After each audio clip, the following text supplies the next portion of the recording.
Jelang Ramadan, harga cabai rawit di pasar semakin tinggi. Menurut pedagang, kenaikan harga tersebut disebabkan oleh jumlah pasokan dari petani yang berkurang. Sejumlah kebutuhan pokok mengalami kenaikan, salah satunya adalah komoditas cabai rawit. Harga cabai yang sebelumnya hanya Rp35.000 menjadi Rp50.000 per kilonya. Menurut pedagang di Pasar Terong Kota Makassar, kenaikan harga cabai rawit sudah terjadi sejak sepekan terakhir. Hal itu disebabkan oleh sejumlah pasokan dari petani yang berkurang. Saripa, salah satu pedagang, mengaku kenaikan harga seperti cabai rawit memang selalu terjadi menjelang Ramadan. Namun, harganya kali ini lebih tinggi dari harga biasanya. Ia menambahkan, harga cabai yang tinggi juga berdampak pada daya beli masyarakat yang menurun. Yang naik kayak cabai rawit,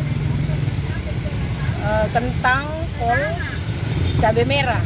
Oh, ya. Tapi memang biasa terjadi ya kalau jelang Ramadan begini? Ya biasa naik, tapi tidak begini sampai begini harganya. Oh, ya. Biasa naik tipis. Sekarang hampir 2 kali lipat.